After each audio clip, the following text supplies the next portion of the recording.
Hello, Fanatics. So it's been a while since I've done one of these, and there's been a couple of movies that I haven't been giving some good reviews. So I'm going to go back and do a little bit of rewrites on what could have made these movies a little bit better. And first up is The Great Wall. This is going to be a spoiler heavy talk, so you've been warned.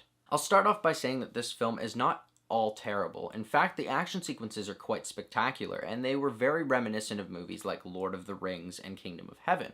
However, beyond that, the story is mind-numbing, and there's a lot of things that you gotta change about it. The first issue arises with lead actor Matt Damon. I have nothing against him as an actor. In fact, I like most of the roles he's been in. However, in this role, I absolutely despised him. His Irish accent is more off-putting than anything, and it doesn't really bring anything to the film other than showing that Matt Damon can't do an Irish accent.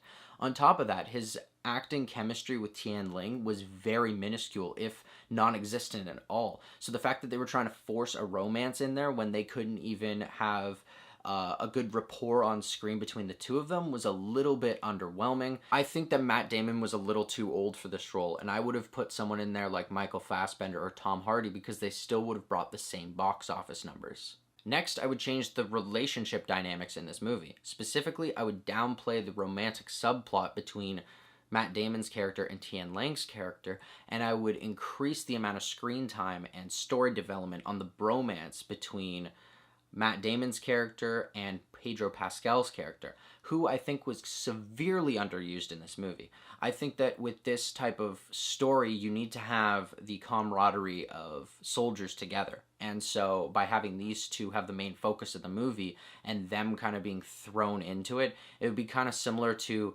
them being kind of like the Mad Max of the story, and so they still have their little storyline going on, but then at the same time they've been thrown into a world which is Tian Lang's character's world, and by doing that I think you'd have a much more cohesive storyline. And the last thing that I would do is a very meticulous and extensive rewrite of the story. So here we go. All of the trailers and marketing of this movie, even the title of the movie, focus on the fact that it is the Great Wall, and it's the last defense against these creatures. And yet, that is the first fight sequence that we see in the movie. And after that, every other action sequence does not hold up, and it does not increase the action at all. In fact, everything goes downhill from there. So why not make the Great Wall sequence the final sequence, similar to the Siege of Helm's Deep in the Two Towers? So here's a quick summary of how you would change that action sequence to become the climax and what you would do leading up to it. You start off the movie the same way, where it's a band of European mercenaries who are led by Matt Damon and Pedro Pascal's characters as they're searching for gunpowder in the east. Now, as they're going on their journey, one night they are attacked by a group of these mysterious creatures called the Taote. However, in the morning, they find themselves captured by a group of Chinese soldiers led by the commander. And what she is doing is she is going around the outside of the wall on the outskirts and protecting these villages that are being attacked by the Taote. Now she's bringing this band of mercenaries back as prisoners to the wall, and on their way they get stopped in a village where they have to defend the entire village from an onslaught of Taote. And this is where you're going to get your first action sequence. Now this action sequence would do what the Great Wall sequence did in the original movie, in which you get to see Matt Damon and Pedro Pascal's characters show off their skills and help the scouting party, and by doing that they're released from being prisoners and they are brought back willingly to the wall. At this point, the original plot line of them capturing one of the Taote in front of the wall would still occur so that they can study it and kind of figure out what makes it tick. This would allow you to keep the foggy fight scene in front of the wall with the whistle arrows, because that was probably one of the best sequences in this movie. However, one of the commanders who is a bit skeptical of Matt Damon's character has decided that he's taken it upon himself to go and study one of the captured Taote.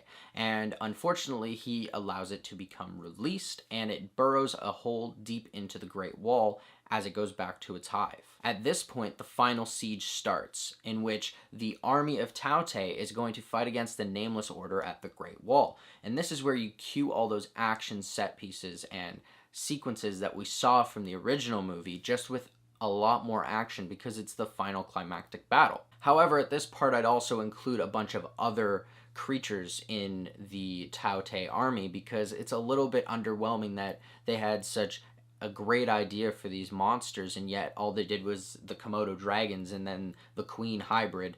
I think that they should have had some type of dinosaur-esque creature that had a catapult for a tail so that they could attack the wall. Another one would be one with a strong head so that it could be used as a battering ram. Essentially just take the ideas of actual dinosaurs from the past and create these hybrid monstrous creatures. So as the fight goes on, the Nameless Order thinks that they're actually going to win this fight. But then the Tao Te attack from the secret tunnel that was created, and all of the soldiers have to retreat farther into the wall. However, every named character that has been on screen is now summoned, in a sense, to go on this journey through the tunnel to find the queen. Now cue the cliched epic showdown with character sacrifice and the commander being the one who finally gets to slay the queen. With the Tao Te destroyed, the Nameless Order thanks the Westerners for their help and even offers them gifts. But the Westerners, through this story and through their sacrifice and learning together, have decided that they want to give up their lives in the West and stay and settle down in the East. With these changes, I think that this movie could have risen in action along the way rather than having their biggest battle and most anticipated action sequence at the beginning and then slowly downplaying. And at the same time, this would allow you to have specific character moments with them as they journey. You'd get to have more of a bromance between Pedro Pascal and Matt Damon's character, which you didn't really get to see in this movie. It was very underplayed, which should have been one of the biggest parts of it. And you get to see more of a camaraderie thing between Tian Ling's character and the mercenaries, rather than a romantic subplot that was completely unnecessary. Also, don't name your movie The Great Wall if every single part of your movie isn't leading up to a giant climactic showdown at the actual wall. The fact that you had your fight sequence at the beginning and then slowly went down in action and momentum and anticipation was not the way that this movie should have been structured. Anyways, that's my rant on The Great Wall story and what rewrites I think could have saved it. If you've seen The Great Wall, what did you think of the story and what do you think could have saved this storyline? Let us know in the comments below. I'm Dylan Phillips, and this has been my rewrite on The Great Wall. Thanks for watching. If you liked this video and you want to see more, hit that like button and subscribe to our channel. Check out our Film Fanatic review where we discuss the film The Great Wall. Don't forget to follow us on our social media. And until next time, Fanatics, keep it real.